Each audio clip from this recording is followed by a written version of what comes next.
فوج زندہ باد، پاک فوج زندہ باد، پاک فوج زندہ باد، پاک فوج زندہ باد۔ بسم اللہ الرحمن الرحیم۔ السلام علیکم۔ میجر شبیر شریف شہید، تیری عظمت کو سلام۔ ایمان اور جرت کے ساتھ ملک و قوم کا دفاع کیا۔ 1965 اور 1971 کی جنگوں میں میجر شبیر شریف کی بہادری ہمیں سکھاتی ہے کہ تعداد نہیں بلکہ مشکلات میں ایمان، عقیدت اور جرت قوموں کو فتح یاب کرتی ہے۔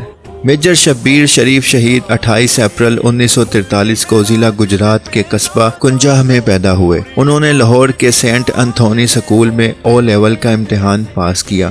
گورنمنٹ کالج لاہور میں دوران تعلیم انہیں پاکستان کی سب سے بڑی فوجی درسگاہ کاکول سے آرمی میں شمولیت کا اجازت نامہ ملا۔ کیڈٹ کے طور پر فوج میں بھرتی ہو جانے کے بعد ان کو ملٹری اکیڈمی کاکول میں بھیج دیا گیا۔ یہاں سے 1965 میں انہوں نے کمیشن حاصل کیا۔ 1970 میں ان کی شادی ایور شائن پینٹس کے ڈائریکٹر میاں محمد افضل کی صاحبزادی کے ساتھ ہو گئی، جن کا نام روبینہ بیگم تھا۔ ان کی بیگم محترمہ روبینہ شریف ہوم اکنامکس میں BA پاس تھیں۔ ان سے میجر شبیر شریف کا ایک بیٹا پیدا ہوا جس کا نام میجر صاحب نے تیمور شریف رکھا۔ فوج میں کمیشن حاصل کرنے کے بعد میجر شبیر شریف شہید نمبر 6 FF ریجمنٹ میں تعینات ہوئے۔ میجر راجہ عزیز بھٹی شہید کے بعد یہ دوسرے فوجی تھے جنہوں نے پاسنگ آؤٹ پریڈ کے موقع پر اعزازی شمشیر یعنی سوارڈ آف آنر حاصل کی۔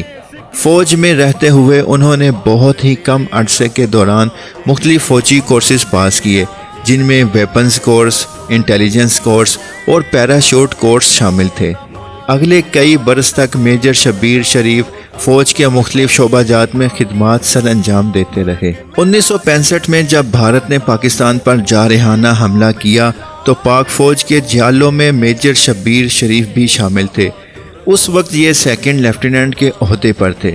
ان کو ایک کمپنی کی کمان دے کر کشمیر کے محاذ پر بھیجا گیا۔ ستمبر 1965 کو پاکستانی فوج کے کچھ دستوں کو بے حد گھمسان کی جنگ لڑنا پڑی تھی۔ یہ جنگ جوریاں کے محاذ پر ہوئی۔ پاک بھارت کی اس جنگ میں میجر شبیر شریف کو ستارہ جرت سے نوازا گیا۔ ان کی عمر اس وقت صرف 22 سال تھی۔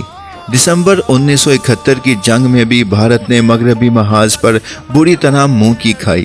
3 دسمبر کو جب بھارت نے مغربی پاکستان پر حملہ کیا تو میجر شبیر شریف کو حکم ملا کہ وہ مسلسل پیش قدمی کرتے رہیں اور متعلقہ محاذ پر دشمن کو واپس اس کی سرحدوں میں دھکیل دیں۔ اس جنگ میں میجر شبیر شریف شہید نے بیری والا اور گور مکھرا کے محاذ پر وطن کا دفاع کرتے ہوئے اپنے فوجی دستوں کی ایسے کمان سنبھالی کہ ان کی بہادری کی داستانیں آج بھی پاک فوج میں زبان زد عام ہیں۔ بھارت کے خلاف 1971 کی جنگ میں میجر شبیر شریف نے دشمن کو ایک نہیں کئی مواقع پر پیچھے ہٹنے پر مجبور کیا۔ 5 اور 6 دسمبر کی درمیانی رات گمسان کی جنگ میں میجر شبیر شریف نے بھارت کی 4 جاٹ ریجمنٹ کے کمپنی کمانڈر میجر نارائن کو للکارا۔ دست بدست لڑائی میں اسے ہلاک کیا اور اہم دستاویزات قبضے میں لے لیں۔ 6 دسمبر دوپہر کے وقت دشمن کے خلاف سینہ سپر میجر شبیر شریف دشمن کی جانب سے پھینکے گئے ایک ٹینک کے گولے کی زد میں آئے اور اپنی جان اللہ کے سپرد کر دی۔ شہادت سے پہلے زخمی حالت میں انہوں نے ساتھیوں کو پیغام دیا کہ دشمن کی شکست قریب ہے، ڈٹے رہو۔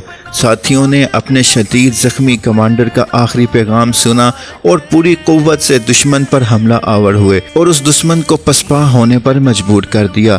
یوں عظیم قربانیوں کے بعد گور مکھیرا کا محاذ فتح کر لیا گیا۔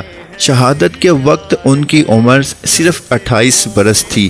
ان کی ہمت اور بہادری کے اعتراف میں حکومت پاکستان نے انہیں سب سے بڑے ملٹری اعزاز نشان حیدر سے نوازا گیا۔